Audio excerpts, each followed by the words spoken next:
شهر رمضان الذي أنزل فيه القرآن.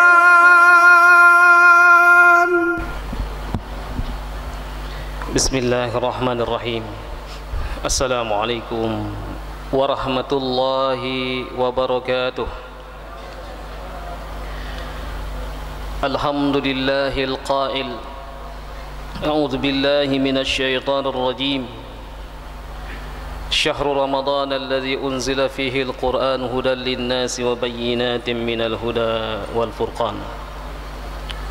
وقال صلى الله عليه وسلم في حديثه الشريف الماهر بقراءة القرآن مع السفرة الكرام البررة والذي يقرأ القرآن ويتتعتع به وعليه ساق فعليه أجران. فصلوات الله وسلامه على هذا النبي الكريم نبينا محمد وعلى آله وصحبه أجمعين. أما بعد فيا عباد الله أوصيكم وإياي بتقوى الله فقد فاز المتقون. Ma'asyiral muslimin rahimani wa rahimakumullah. Jamaah yang dimuliakan Allah Subhanahu wa taala, Bapak dan Ibu yang kami hormati, alhamdulillah summa alhamdulillah, malam hari ini kita masih dianugerahi keimanan, keislaman serta sihah wal afiyah sehingga kita bisa menjalankan salat Isya secara berjamaah dan akan dilanjutkan dengan qiyamul Ramadan. Mudah-mudahan amal ibadah kita sejak dari awal malam Ramadan sampai saat sekarang ini senantiasa diterima oleh Allah Subhanahu wa taala. Amin ya rabbal alamin. Malam hari ini sesuai dengan judul yang diamanahkan kepada Al-Ustadz Abdul Aziz ya. Beliau barusan menelpon ya. Beliau berada di Malang ya. Malam hari ini sebenarnya waktu beliau untuk menyampaikan tentang kiat-kiat menghafal Al-Quran. Mari kita senantiasa memperhatikan apa yang menjadi kiat-kiat untuk menghafal Al-Quran. Menghafal Al-Quran merupakan anugerah dari Allah Subhanahu wa taala. Apakah setiap orang bisa menghafal Al-Quran? Bisa. Tetapi sedikit yang mendapatkan taufiqun minallahi subhanahu wa ta'ala, karena ini merupakan sebuah nikmat. Rasulullah SAW mengatakan bahwa para penghafal Al-Quran adalah merupakan ahlullah fil ard, merupakan keluarga Allah di muka bumi ini. Dan ini satu kemuliaan. Rasulullah dalam sabdanya mengatakan man syagalahul Quran wa dzikri an mas'alati a'tahu Allahu afdalas sa'ilin. Siapa yang disibukkan dirinya dengan Al-Quran dan dari meminta kepadaku sampai dia tidak sempat memohon kepada Allah karena saking sibuknya dengan Al-Quran, maka Allah akan memberikan sesuatu yang lebih afdal daripada orang-orang yang memintanya. Ini merupakan karunia yang sangat luar biasa. Para penghafal-penghafal Al-Quran juga nantinya di akhirat ya, di padang mahsyar di sana akan dipersiapkan bagi kedua orang tuanya tajun. Taj di sini adalah mahkota yang lebih terang daripada matahari. Itu satu kemuliaan bagi kita mungkin yang belum sempat dulu ya menemukan orang tua kita yang masih hidup, belum sempat berbuat baik kepadanya. Mari kita niatkan untuk senantiasa bisa menghafal Al-Quranul Karim. Jadi ada usaha terlebih dahulu. Nah, oleh karena itu kiat-kiat untuk menghafal Al-Quran ini yang pertama harus diperhatikan adalah an-niyah, niat. Untuk apa menghafal Al-Quran? Secara umum orang-orang yang menuntut ilmu yang bukan karena Allah Subhanahu wa taala, tetapi menuntut ilmu karena liyubahi bihi al ulama, untuk berbangga-bangga di hadapan para ulama, untuk mendebat para ulama, waliyumari bihi as-sufaha, dan untuk membodoh-bodohi orang awam dia. Lam yarih raihatal jannah, maka sedikit pun dia tidak akan pernah mencium bau surga. Oleh karena itu, apapun yang kita lakukan, mari kita perbaiki niat kita. Jaddidu niyatakum, perbaikilah niat-niat kalian. Ini paling penting. Sudah disampaikan tentang urgensi niatnya beberapa hari yang lalu pada saat tausiah subuh oleh Ustaz Muhammad Saleh Darahim, ya. Penting niat ini, karena dengan niat inilah kita bisa benar melangkah, bisa juga salah melangkah. Innamal a'malu binniyat, bahwasanya amalan itu tergantung daripada niatnya. Kalau niatnya karena Allah, insyaallah Allah mudahkan. Man yuridillahu bihi khairan yufaqihu fid din, siapa yang Allah kehendaki untuk menjadi baik, maka Allah mudahkan baginya untuk memahami agama ini. Ini yang perlu diperhatikan. Yang pertama, niat. Apapun yang kita lakukan, apalagi ini adalah kita akan menghafal kitabullah, yaitu Al-Quranul Karim, yang merupakan kitab yang paling afdal sebagai penyempurna daripada kitab-kitab sebelumnya. Nah, kemudian yang kedua, kiat-kiat untuk menghafal Al-Quran adalah harus ada hirsun wa hamasatun, ada keinginan yang kuat dan juga ada semangat. Nah, apa artinya keinginan dan semangat ini? Ya harus action, langsung. Kita mempelajari Al-Quran. Mempelajari Al-Quran tidak sama dengan mempelajari ilmu yang lain. Mempelajari Al-Quran dengan talaqi, harus dengan talaqi. Salah satu dari syarat-syarat untuk mendapatkan ilmu dari 6 syarat yang disebutkan adalah irsyadu ustadzin, ada guru yang mengarahkan. Apalagi Al-Quran. Saya belajar dari YouTube, nggak cukup. Saya belajar dari mendengarkan, tidak cukup. Karena nanti kita akan mempelajari makharijul huruf. Ada yang disebut dengan huruf-huruf khalqi, yang keluar dari tenggorokan. Ada huruf-huruf yang disebut dengan huruf syafatain, yang keluar dari bibir.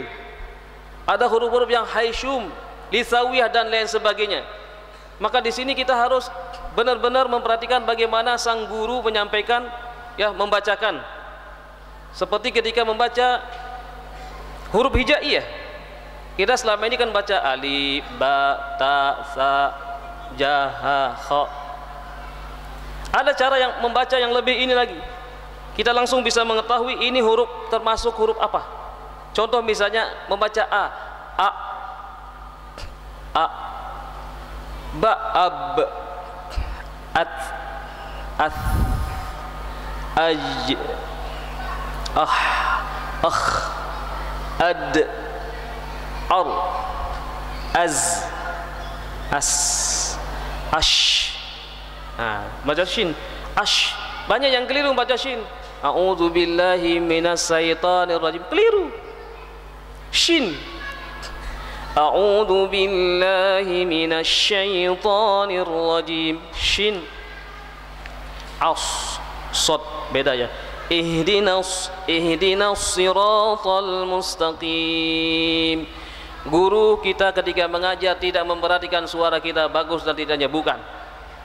Yang diperhatikanlah mulut kita. Benar nggak mengucapkan sod, aus, au, za, a. Ain ya. Habis za apa? Za, ain, ghain, fa, af, aq, ak, al, am, an, au, ai dia. Itu cara membaca salah satunya. Ada lagi yang lain. Saya baca misalnya a, i, u, ba, u, an, ani, a, minal mu'nima ian ania. Ini alif termasuk huruf khalqi dan termasuk huruf izhar. Jadi tidak didengungkan. Beda dengan ba misalnya.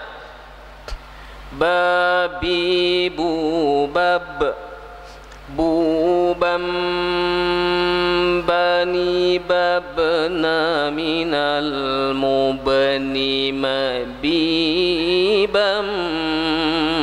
bani ba. Jadi kita langsung bisa mengetahui ini hurufnya masuknya huruf apa, izhar, apa iqlab, apa idgham, apa ikhfa, ya, apa qalqalah, cara membaca. Makanya perlu talaki gitu ya. Perlu ada guru yang mengarahkan. Apalagi kalau menghafal Al-Qur'an harus ada sanadnya gitu. Saya belajar dari mana? Oh, dari si fulan. Fulan belajar kemana? Fulan. Begitu seterusnya sampai sanadnya bersambung kepada Rasulullah sallallahu alaihi wasallam. Harus ada apa? Yang tadi hirsun wa hamasatun wa irsyadu ustazin. Ada semangat, ada keinginan, ya, kemudian ada guru yang mengarahkan. Nah, yang berikutnya adalah bacaan harus benar terlebih dahulu. Jadi bacaan Al-Quran harus benar terlebih dahulu, baru nanti menghafal. Kalau keliru bacaan Al-Quran, keliru. Kemarin saya sholat di salah satu masjid, ya, saya harus mengurangi sholat saya.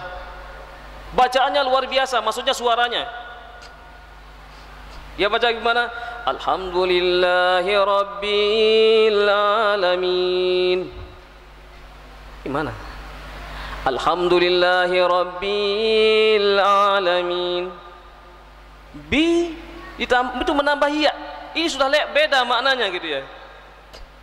Yang seharusnya adalah Alhamdulillahi Rabbil Alamin, bukan Rabbil Alamin. Ini keliru. Kalau Fatihah keliru semuanya. Misalnya ada yang baca begini, Siratal ladzina an'amta alaihim. Suaranya bagus, tapi keliru bacaannya. Ini bahaya sekali. Penting sekali untuk ada guru yang mengarahkan. Dan bacaan juga harus benar terlebih dahulu. Begitu bacaan sudah benar, sang guru mengatakan, ente bisa menghafal. Oh, ini belum bisa, ini sudah bisa, ini bisa. Dan dimulai dari surah-surah pendek terlebih dahulu. Sebelum menghafal, ini ditarji', dimurojaah. Jadi dibaca dulu berkali-kali. Saya contohkan misalnya ketika membaca Al-Baqarah misalnya. Bismillahirrahmanirrahim. Alif lam mim. Zalikal kitabu la raiba fihi hudan lil muttaqin. Misalnya saya baca ini. Saya baca 2 kali. Zalikal kitabu la raiba fihi hudan lil muttaqin. Saya taruh Al-Qur'an. Zalikal kitabu la raiba fihi hudan lil muttaqin. Atau Zalikal kitabu la raiba fihi hudan lil muttaqin. Yang seperti ini tidak akan pernah bisa memiliki hafalan yang mutqin. Jadi dibaca berkali-kali. Berapa kali Ustaz? 10 kali? Lebih, bahkan lebih dari 100 kali. Dibaca Zalikal kitabu la raiba fihi hudan lil muttaqin. Baca lagi Zalikal kitabu la raiba fihi hudan lil muttaqin. Sampai seolah-olah kita sudah menghafal. Nah, ketika kita membaca, tulisan itu tergambar di depan. Alif lam mim. Zalikal kitabu la raiba fihi hudan lil muttaqin. Seolah-olah kita melihat huruf-huruf itu. Dan penghafal yang mungkin tidak hanya sekedar menghafal, tapi dia menulis.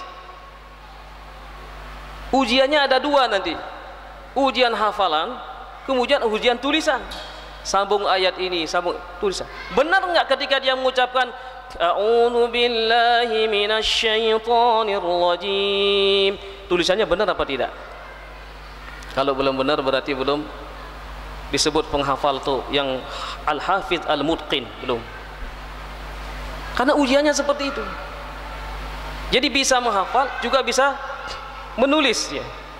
Kadang-kadang hafalannya benar, tulisannya keliru, tidak bisa menulis. Nah, oleh karena itu ini penting sekali. Tadi ada ustadz, ada guru yang mengarahkan. Kemudian yang kedua, diulang-ulang dan diulang-ulang. Kemudian juga setelah memiliki hafalan misalnya 5 ayat ya, Al-Baqarah misalnya sampai 5, sebelum menambah ini diulangi lagi. Nanti setelah itu nyambung. Begitu seterusnya. Ini hafal, ulangi dari awal. Oh, nambung 5 ayat lagi. Dari awal, dari 1 sampai 10. Jadi dari 10 misalnya sampai 15, baca dari 1 sampai 15. Begitu seterusnya. Dan harus benar-benar ada waktu ya, bukan sisa-sisa waktu yang dipergunakan. Jadi hidupnya semua seluruhnya berinteraksi dengan Al-Qur'anul Karim. Di murojaah. Kemudian nanti dibawa sholat sunnah.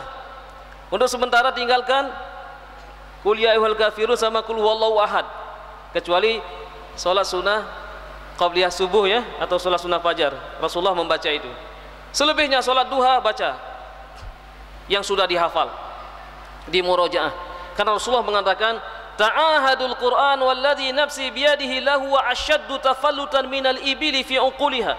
Buatlah perjanjian dengan Al-Qur'an, karena sesungguhnya dia Al-Quran itu lebih cepat hilangnya daripada onta yang diikatkan.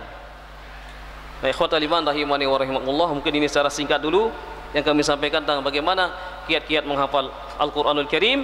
Yang pertama tadi ada niatnya, betul-betul ikhlas semata-mata karena Allah. Kemudian yang kedua ada hamasah, ada keinginan, ada hirs ya. Kemudian ada ustadz yang mengarahkan. Kemudian yang berikutnya bacaannya harus benar-benar benar dulu baru memulai menghafal. Kemudian yang berikutnya adalah ditarji', diulang-ulang dan diulang-ulang, kemudian dibawa dalam solat sunnah. Mudah-mudahan kita semuanya dan keluarga kita digolongkan menjadi ahlul Qur'anul Karim. Allahumma taqabbal minna salatana wa siyamana wa qiyamana wa ruku'ana wa sujudana wa tadarru'ana wa takhashu'ana ya Allah ya rabbal alamin. Subhanakallahumma wa bihamdika asyhadu an la ilaha illa anta astaghfiruka wa atubu ilaik. Wal 'afwu minkum. Assalamualaikum warahmatullahi wabarakatuh.